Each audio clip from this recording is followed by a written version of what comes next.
नमस्कार दोस्तों, HPG के हब यूट्यूब चैनल में स्वागत है आप सभी का। उम्मीद करता हूं कि आप सभी अच्छे होंगे। दोस्तों, आज इस वीडियो में हम बात करेंगे दूसरी क्लास की, जिसमें हम 25 MCQs डिस्कस करेंगे कंप्यूटर के। वीडियो शुरू करें उससे पहले आपके लिए छोटी सी जानकारी देना चाहेंगे।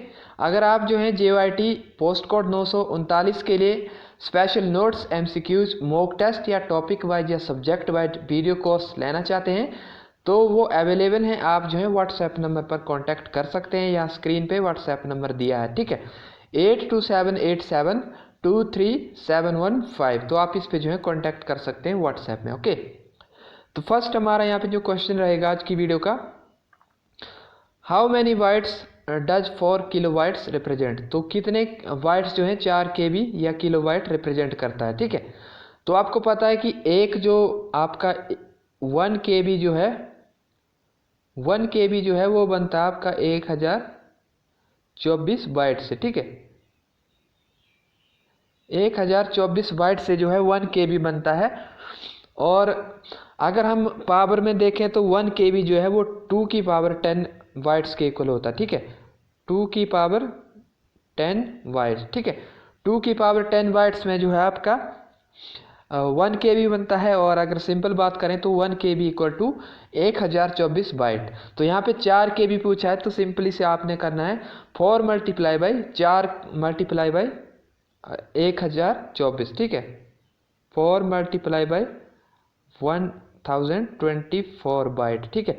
जब आप इसको मल्टीप्लाई करेंगे तो आपके पास आंसर जो है वो आएगा 4096, ठीक है, 4096। और यही जो है इसका करेक्ट आंसर होगा ऑप्शन सी, ठीक है। 4096 बाइट्स जो हैं वो 4 किलो बाइट्स के इक्वल होते हैं। नेक्स्ट जो क्वेश्चन है हमारे पास, which type of program acts as an intermediary between a user of a computer and the computer hardware. तो कंप्यूटर जो यूज़र होता है कंप्यूटर का और जो कंप्यूटर हार्डवेयर है, उनके बीच में जो है इंटरमीडियरी कौन सा प्रोग्राम होता है, ठीक है। कौन सा प्रोग्राम जो है वो इंटरमीडियरी का काम करता है, यूज़र जो कंप्यूटर का यूज़र है जो, और जो कंप्यूटर का हार्डवेयर है। तो इसमें जो आपका आंसर होगा ऑप्शन ए करेक्ट हो जाएगा, ठीक है। ऑपरेटिंग सिस्टम जो है वो जो है यूज़र को कंप्यूटर सिस्टम के साथ जो है इंटरेक्ट करवाता है, इंटरफेस करवाता है, ठीक है। अगर आपके पास ऑपरेटिंग सिस्टम है तभी जो है आप कंप्यूटर हार्डवेयर और कंप्यूटर के साथ जो है ऑपरेट कर सकते हैं। ओके, ये क्या करता है, आपका ऑपरेटिंग सिस्टम जो है वो ये प्रोवाइड करवाता है यूज़र फ्रेंडली एनवायरनमेंट, ठीक है। यूज़र के लिए एक फ्रेंडली और इफेक्टिव एनवायरनमेंट क्रिएट करता है। कौन करता है? Operating system. Option A will be correct answer. Okay, next question है हमारे पास तीसरा, विच of the following number is a binary number. तो इनमें से कौन सा जो है बाइनरी नंबर दिया है, ठीक है। तो आपके पास 4 ऑप्शन अवेलेबल हैं यहाँ पे, 1 एंड 2, 0 एंड 0.1, और साथ में 2 एंड 0, और लास्ट ऑप्शन है 0 एंड 1। तो आपको दोस्तों मैंने पिछली वीडियो में भी बताया था कि बाइनरी नंबर सिर्फ 2 डिजिट का होता है, 0 और 1, ठीक है। 0 का मतलब जो है ऑफ होता है या फिर लो होता है, और 1 का मतलब ऑन होता है या हाई होता है, ठीक है। ये 0 1 क्यों होता है? क्योंकि कंप्यूटर एक इलेक्ट्रॉनिक मशीन है और वहाँ पे सिग्नल या तो आपका पास होगा या नहीं होगा, ठीक है। मतलब या तो लाइट आपकी ऑन होगी या ऑफ होगी, ठीक है। तो इसीलिए इसको 0 1 बोलते हैं। तो आपका ऑप्शन डी जो है यहाँ पे करेक्ट हो जाएगा, ठीक है। नेक्स्ट क्वेश्चन है, what is the use of the computer port. तो कंप्यूटर पोर्ट का यूज़ क्यों होता है? कंप्यूटर के पोर्ट्स जो हैं वो यूज़ किए जाते हैं कनेक्ट करने के लिए अदर पेरिफेरल डिवाइसेस को, जैसे आपका मॉनिटर हो गया, कीबोर्ड्स हो गए, माउस हो गया, आपका वेब कैम हो गया। तो उन्हें कनेक्ट करने के लिए जो है पोर्ट का यूज़ किया जाता है। तो option B will be correct answer, to connect with other devices, ठीक है। नेक्स्ट जो क्वेश्चन है, which of the following command remove the paragraph formatting. तो दोस्तों पैराग्राफ में जो भी आपने फॉर्मेटिंग की होती है उसे रिमूव करने के लिए जो हम कमांड यूज़ करते हैं वो होती है आपकी Ctrl+Q, ठीक है। Ctrl+Q करेंगे आप तो जो भी आपने फॉर्मेटिंग की होगी वो रिमूव हो जाएगी। ओके, और जो यहाँ पे Ctrl+L है, ठीक है, Ctrl+L जो है ये आपकी लेफ़्ट अलाइनमेंट करता है, ठीक है। आपने जो सिलेक्ट टेक्स्ट किया है उसको ये लेफ़्ट में अलाइन कर देगा, ठीक है।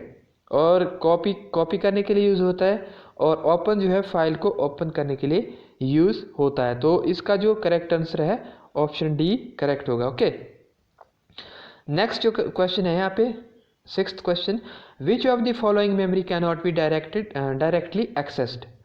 तो इनमें से कौन सी मेमोरी जो है वो डायरेक्ट एक्सेस नहीं होती है। तो दोस्तों आपके पास ऑप्शन है primary memory, secondary memory, RAM और डी रैम, ठीक है। तो इसका जो करेक्ट आंसर होगा ऑप्शन बी होगा सेकेंडरी मेमोरी। क्यों होगा? क्योंकि सेकेंडरी मेमोरी जो है आपकी डायरेक्ट एक्सेस नहीं होती है सीपीयू के द्वारा, ठीक है। सीपीयू जब भी कोई काम करता है या कंप्यूटर, जब भी आप कंप्यूटर पे कोई भी काम करते हैं तो जो आपका रनिंग काम होता है, रनिंग प्रोग्राम होता है प्रोसेस में, तो वो सारा काम जो है वो प्राइमरी मेमोरी करती है, ठीक है। प्राइमरी मेमोरी भी, इसमें भी अलग टाइप, प्राइमरी मेमोरी को हम एक तो मैन मेमोरी भी बोलते हैं, और इसमें जो है आपकी रैम और रोम होती है, ठीक है। मेनली आपकी रैम और रोम होती है। और जो सेकेंडरी मेमोरी है उसे हम ऑक्सिलरी मेमोरी भी बोलते हैं या फिर सहायक मेमोरी, ठीक है। तो यहाँ पे जो आपकी रैम है, रैम और रोम, इसके भी अलग अलग टाइप आएंगे। रैम जो है होती है आपकी स्टैटिक और डायनेमिक रैम होती है, ठीक है। तो इसमें आप जो है डिटेल कोर्स लेंगे तो उसमें आपको सारा जो है बता दिया जाएगा। ओके, तो इसका ऑप्शन बी जो है करेक्ट हो जाएगा। सेकेंडरी मेमोरी जो है डायरेक्ट एक्सेस नहीं होती है। ओके, और सेकेंडरी मेमोरी में आपके जैसे आगे आपके मैग्नेटिक डिस्क वगैरह, ऑप्टिकल डिस्क, ठीक है, मैग्नेटिक टेप एटसेट्रा, ये जो है आपका सेकेंडरी में आता है, ठीक है। और प्राइमरी में आपकी रैम होती है, रोम होती है, और जो आपका कैशे होता है, ठीक है, कैशे मेमोरी को हम स्टैटिक मेमोरी भी बोलते हैं, और जो रैम है आपकी उसको हम डायनेमिक मेमोरी भी बोलते हैं, ठीक है। तो इसका ऑप्शन बी जो है करेक्ट हो जाएगा, ठीक। नेक्स्ट जो क्वेश्चन है यहाँ पे 7वां question, the speed of a modern printer is generally measured in, ठीक है। तो जो मॉडर्न कंप्यूटर हैं आपके, प्रिंटर हैं, उनकी जो स्पीड है वो पेज यहाँ पे जो है आपका पेजेस पर मिनट में मेजर की जाती है। Option B will be correct answer, ठीक है। तो जो पहले की स्पीड होती थी, पहले की स्पीड जो है आपकी लाइन्स पर मिनट LPM, ठीक है, LPM में यूज़ होती थी, और कैरेक्टर्स पर मिनट CPM में यूज़ होती थी, मेजर होती थी। लेकिन अब जो है मॉडर्न प्रिंटर में आपकी स्पीड जो है पेजेस पर मिनट्स के हिसाब से जो है मेजर की जाती है। Option B will be correct answer. Okay, next question है, which of the following statement is correct about the virus. तो वायरस यहाँ पे आपको 4 ऑप्शन दिए हैं, ठीक है। The virus is a small program that infects a large program in the user system. Next option है, the virus is a file of the hacker. The virus is an operating system that controls the entire operating system. None of these above. तो option A जो है एक correct हो जाएगा। Virus एक छोटा सा प्रोग्राम होता है जो कि आपके लार्ज प्रोग्राम को इन्फेक्ट कर देता है आपके सिस्टम में, ठीक है। अगर हम वायरस की फुल फॉर्म की बात करें तो इसकी फुल फॉर्म होती है whittle information resources under seize, ठीक है। वायरसेस भी अलग अलग प्रकार के होते हैं, तो आप जो हैं डिटेल्ड कोर्स में से देख सकते हैं। ओके, नेक्स्ट क्वेश्चन है, the term A semicolon backslash, ठीक है, the term A colon backslash refers to. तो जब हम ये यूज़ करते हैं ए कोलन बैकस्लैश, तो इसका मतलब होता है कि रूट डायरेक्टरी, ठीक है, रूट डायरेक्टरी। ऑप्शन बी जो है आपका करेक्ट हो जाएगा। ओके, मैन फोल्डर जो होता है, जैसे हमारा आप लैपटॉप ऑन करेंगे तो उसमें जैसे सी ऐसे लगा होता है ना, सी, ठीक है, सी ड्राइव, तो वो हमारी क्या होती है, रूट डायरेक्टरी, ठीक। नेक्स्ट क्वेश्चन है, which of the following language computer understand. तो कंप्यूटर किस लैंग्वेज को समझता है। सीधी सी बात, कंप्यूटर जो है मशीन लैंग्वेज को समझता है या बाइनरी लैंग्वेज को समझता है। ओके, कंप्यूटर किसको समझता है, बाइनरी लैंग्वेज को। अभी मैंने ऊपर भी बताया था बाइनरी लैंग्वेज कौन सी होती है, 0 और 1 की फॉर्म में, ठीक है, 0 और 1 की फॉर्म में। और हम बाइनरी लैंग्वेज को ही मशीन लैंग्वेज बोलते हैं, ठीक। बाइनरी लैंग्वेज को ही हम मशीन लैंग्वेज बोलते हैं और ये सिर्फ कंप्यूटर इसे समझता है, ठीक है। अगर फॉर एग्जांपल आप सी लैंग्वेज हो, आपकी जावा हो या आपकी और लैंग्वेज हो, तो उसे भी हम क्या करते हैं, कन्वर्ट करके हम क्या करते हैं, मशीन लैंग्वेज में उसे कन्वर्ट कर देते हैं। या आपका जो बोले तो हम सोर्स कोड में लिखते हैं ना, सोर्स कोड वो होता है जो ह्यूमन रीडेबल होता है, जिसे हम पढ़ सकते हैं और समझ सकते हैं। और ऑब्जेक्ट लैंग्वेज या कोड वो होता है जिसे मशीन लैंग्वेज समझती है, ठीक है। तो जब तक मशीन तब तक नहीं समझती जब उसे जो है कन्वर्ट ना किया जाए, ठीक। तो यहाँ पे भी आपका ऑप्शन सी जो है करेक्ट हो जाएगा, बाइनरी लैंग्वेज। नेक्स्ट जो क्वेश्चन है यहाँ पे 11वां question, an electronic spreadsheet consist of. तो इलेक्ट्रॉनिक स्प्रेडशीट जो होती है आपकी MS एक्सेल, उसमें तो रोज भी होते हैं, कॉलम्स भी होते हैं, सेल्स भी होते हैं। सेल्स क्या होते हैं, जब आपका ये मान लो आपका टेबल है, ठीक है, टेबल है, जैसे यहाँ पे इंटरसेक्ट होगा, ठीक है, ये लाइन लगी यहाँ पे और ये जो डब्बा बन गया ना यहाँ पे बॉक्स, इसे हम सेल बोलते हैं। जहाँ पे रोज और कॉलम जो है इंटरसेक्ट करती है एक दूसरे को, उसे हम जो है सेल बोलते हैं, ठीक है। और यहाँ पे जो ऑप्शन दिया है हमें, ऑप्शन डी जो है आपका करेक्ट हो जाएगा, all of the above. Spreadsheet में जो है आपके रोज भी होता है, कॉलम्स भी होते हैं और सेल्स भी होते हैं। नेक्स्ट जो क्वेश्चन है ये JOIT आपके 817 में आया हुआ है, ठीक है। JOIT 817 में ये क्वेश्चन आया हुआ था, ओके। तो यहाँ पे पूछा है consider the following data in MS Excel worksheet. तो यहाँ पे डाटा दिया है आपको, ठीक है। यहाँ पे ABCDE आपको वैल्यू दी है और 1 2 3 जो है यहाँ पे आप सीरियल नंबर दिए हैं और उसके बीच जो है यहाँ पे डाटा दिया है। तो यहाँ पे बोला है what will be the value of the array function. यहाँ पे वैल्यू दी है आपकी, कर्ली ब्रेसेस ओपन और क्लोज की यहाँ पे साइन दिया है और इक्वल टू सम का फॉर्मूला लगाया है और A1 D1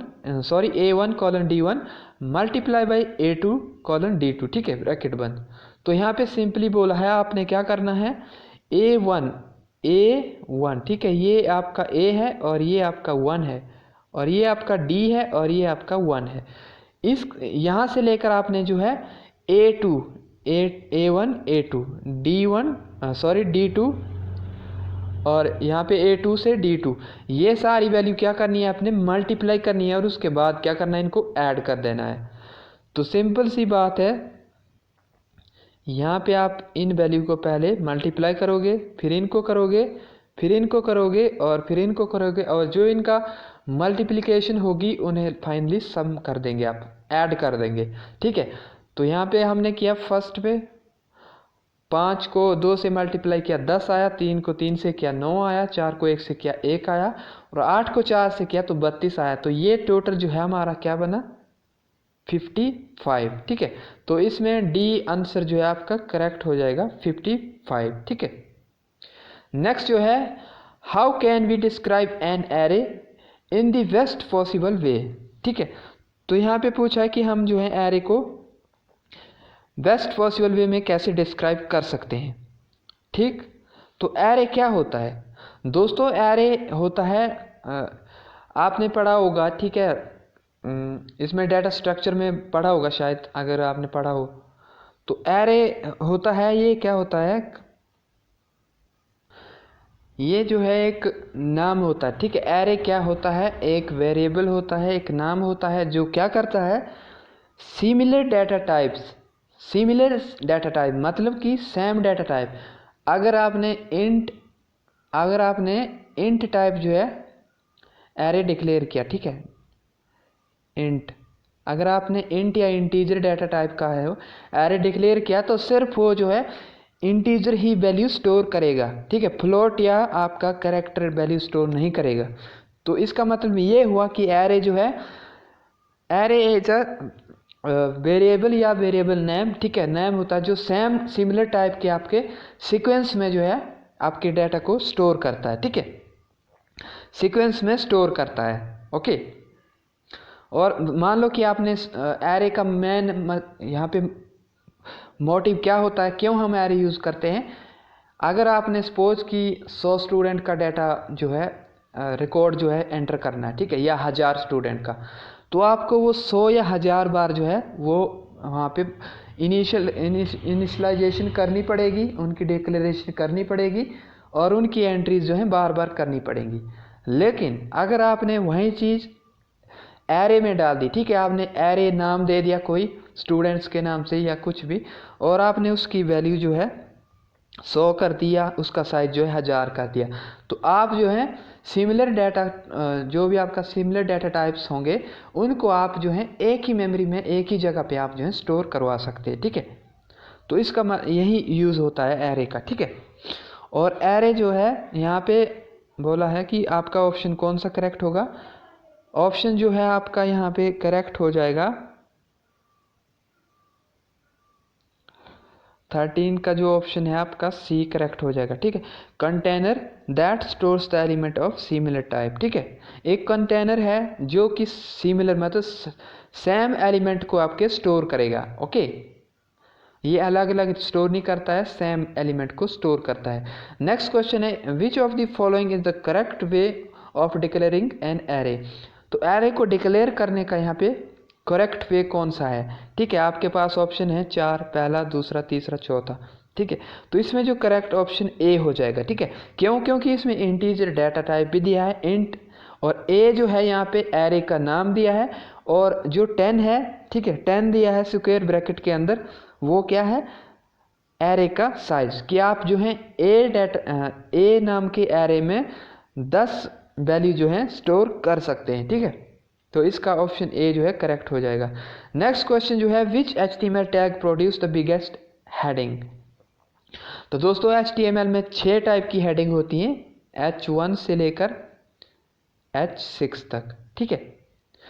H1 से लेकर H6 तक आपकी हेडिंग होती हैं। और अभी JOIT 903 पोस्ट कोड में हेडिंग का क्वेश्चन आया था जिसमें पूछा था कि H1 का जो है डिफ़ॉल्ट साइज क्या होता है, फॉन्ट साइज, तो उसका होता है आपका 2EM, ठीक है। 2EM जो है उसका डिफ़ॉल्ट फॉन्ट साइज होता है, ठीक है। तो यहाँ पे पूछा कि बिगेस्ट हेडिंग कौन सी है आपकी, तो बिगेस्ट जो है कि H1 है, ठीक है, H1, और इसे टैग भी बोलते हैं, ठीक है। H1 ऑप्शन डी जो है आपका करेक्ट हो जाएगा। नेक्स्ट क्वेश्चन है what tag is used to display a picture in a HTML page. तो दोस्तों HTML पेज में हम जो है इमेज टैग को लगाकर जो है पिक्चर को डिस्प्ले करते हैं, ठीक है, एंगुलर ब्रैकेट में IMG, ठीक। इमेज जो है इसे हम HTML पेज में रिप्रेजेंट करने के लिए IMG टैग का यूज़ करते हैं, ओके। नेक्स्ट क्वेश्चन है apart from B tag what other tag makes text bold. तो B टैग के अलावा और कौन सा टैग है जो कि टेक्स्ट को बोल्ड कर देता है, तो वो है आपका ऑप्शन बी, ठीक है, स्ट्रॉन्ग टैग। स्ट्रॉन्ग टैग जो है वो टेक्स्ट को बोल्ड कर देता है। नेक्स्ट क्वेश्चन है the session presentation and application layers are the dash spot layers, ठीक है। तो एप्लीकेशन जो है प्रेजेंटेशन और यहाँ पे एप्लीकेशन सेशन और प्रेजेंटेशन लेयर जो हैं वो आपकी कौन सी स्पॉटिंग लेयर है, वो है आपकी आपकी यूज़र स्पॉट लेयर, ठीक है। यूज़र स्पॉट लेयर जो है आपकी एप्लीकेशन प्रेजेंटेशन और सेशन लेयर हैं। और हम बात करें नेटवर्क स्पॉट लेयर की तो उसमें physical layer, data link layer और नेटवर्क लेयर जो है वो उसमें आती है नेटवर्क स्पॉट लेयर में, ठीक है। तो यहाँ पे ऑप्शन आपका ए जो है करेक्ट हो जाएगा, यूज़र स्पॉट लेयर, ठीक। और जो आपकी OSI मॉडल में ट्रांसपोर्ट लेयर होती है उसे हम हार्ट ऑफ OSI लेयर बोलते हैं, OSI लेयर का हार्ट भी बोलते हैं। नेक्स्ट क्वेश्चन है यहाँ पे communication between a computer and a keyboard involves dash transmission. तो जो कंप्यूटर और कीबोर्ड के बीच में कम्युनिकेशन होता है उसे हम क्या कहते हैं, तो उसे हम सिंप्लेक्स कहते हैं। दोस्तों ये ट्रांसमिशन के मोड होते हैं सिंप्लेक्स, हाफ ड्यूप्लेक्स और फुल ड्यूप्लेक्स, ठीक है। ये आपको कंप्यूटर नेटवर्क के टॉपिक में पढ़ा देंगे डिटेल्ड वीडियो कोर्स में, ठीक है। सिंप्लेक्स मतलब कि वन वे में, अगर आप यहाँ से डाटा भेज रहे हो तो वो आपको वापस नहीं आएगा, ठीक है। आप कीबोर्ड से कुछ भेज रहे हो तो कीबोर्ड को वापस थोड़ा ना आएगा, तो इसलिए कीबोर्ड जो है और कंप्यूटर्स में जो है सिंप्लेक्स मेथड यूज़ होता है। और लाइक आप रेडियो सुनते हो, ठीक है, आप रेडियो सुन सकते हो, ठीक है, बोल नहीं सकते आप रेडियो को कि आप रेडियो से बात करो, आप सिर्फ सुन सकते हो, तो वो भी क्या हुआ आपका सिंप्लेक्स। और हाफ ड्यूप्लेक्स क्या होता है कि आप जो है सुन भी सकते हैं और बोल भी सकते हैं, लेकिन सेम टाइम में नहीं। जब कोई आगे से बोल रहा है तो आप सुन रहे हैं, ठीक है, जब आप बोलोगे तो आगे वाला सुनेगा। और फुल ड्यूप्लेक्स में होता है कि दोनों साइड जो है एक साथ बात कर सकते हैं, लाइक टेलीफोन। ओके, तो ऑप्शन डी इसका करेक्ट होगा। नेक्स्ट क्वेश्चन है यहाँ पे, a dash is the physical path over which a message travel. तो दोस्तों यहाँ पे जो क्वेश्चन है यहाँ पे पूछा है कि फिजिकल पाथ, यहाँ पे इसमें ऑप्शन में बताना है कि कौन सा फिजिकल पाथ है जहाँ पे हम मैसेज का जहाँ पे हमारा मैसेज जो है ट्रैवल करता है, ठीक है। फिजिकल पाथ को हम क्या बोलते हैं, मीडियम बोलते हैं, ठीक है। एक मीडियम होता है जिसमें क्या होता है, आपका मैसेज जो है पास होता है, ठीक है, ट्रैवल करता है आपका मैसेज, चाहे वो आपका जो मीडियम है, चाहे वो आपका वायर्ड हो या वायरलेस हो, ठीक है। वायर्ड में आपकी केबल्स होती हैं, जैसे ट्विस्टेड पेयर हो गया, आपका ऑप्टिकल केबल हो गई, या आपकी और भी केबल्स होती हैं, ठीक है। और आपका वायरलेस में आपका वाईफाई होता है, ठीक है, माइक्रोवेव्स होती हैं, ठीक है। ऐसे ऑप्शन जो है उसमें आते हैं, ठीक है। तो इसका आंसर जो है बी करेक्ट हो जाएगा। नेक्स्ट क्वेश्चन है, what is the intersection of a column and a row on a spreadsheet code. तो मैंने अभी ऊपर भी बताया था कि जब आपका रोज एंड कॉलम एक साथ मिलते हैं तो उसे हम सेल बोलते हैं, ठीक है, सेल बोलते हैं। तो सेल ही इसका आंसर होगा, ऑप्शन डी, ठीक। नेक्स्ट क्वेश्चन है, which function in Excel tells how many numeric entries are there.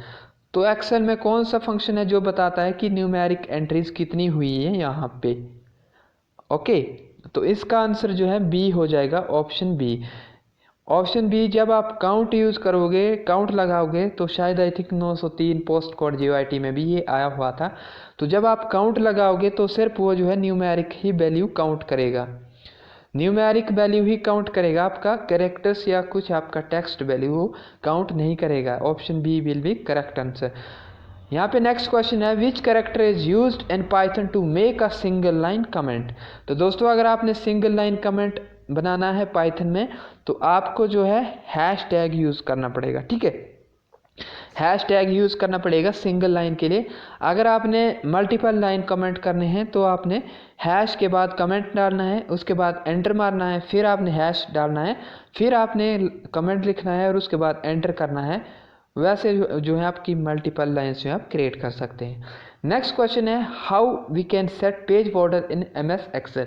तो दोस्तों हम MS एक्सेल में पेज के लिए कोई भी बॉर्डर सेट नहीं कर सकते हैं, MS एक्सेल में ऐसा कोई भी फीचर नहीं है। ऑप्शन सी जो है आपका करेक्ट हो जाएगा। दोस्तों ये लास्ट क्वेश्चन है इस वीडियो का, which of the following is not a valid zoom percentage in Excel. तो दोस्तों एक्सेल में जो है 500 जूम कैपेसिटी नहीं होती है, ये यहाँ पे ऑप्शन बी जो है करेक्ट हो जाएगा, क्योंकि यहाँ पे नॉट पूछा है, नॉट वैलिड जूम परसेंटेज। तो एक्सेल में हम बात करें तो MS वर्ड में जो है मिनिमम 10 होती है, मैक्सिमम जो है आपकी 500 होती है, और आपकी बाय डिफ़ॉल्ट 100 होती है। और MS एक्सेल की बात करें तो आपकी मिनिमम जो है 10 होती है, मैक्सिमम आपकी 400 होती है, और बाय डिफ़ॉल्ट जो आपकी 100 होती है। और हम पावर पॉइंट की बात करें तो मिनिमम जो है आपकी 10% होती है और मैक्सिमम जो है 400 होती है, और बाय डिफ़ॉल्ट की बात करें तो 75% होती है, ठीक है। तो ये थे दोस्तों आज के मोस्ट इम्पॉर्टेंट 25 क्वेश्चंस जो मैंने इस वीडियो में डिस्कस किए हैं।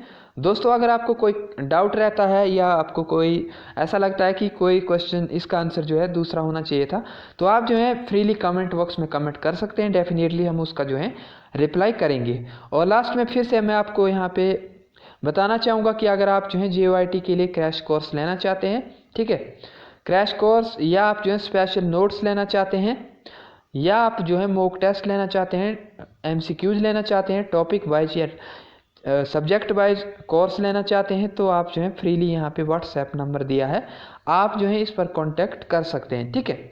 तो दोस्तों आज के 25 क्वेश्चन हमने डिस्कस कर लिए हैं। होप आपको वीडियो अच्छी लगी होगी। अगर वीडियो अच्छी लगी हो मेक श्योर चैनल को सब्सक्राइब कर दें, अपने दोस्तों के साथ शेयर कर दें, और लाइक और कमेंट करना बिल्कुल ना भूलें। तो मिलते हैं नेक्स्ट क्लास में, तब तक के लिए धन्यवाद दोस्तों। खुश रहिए, मुस्कुराते रहिए।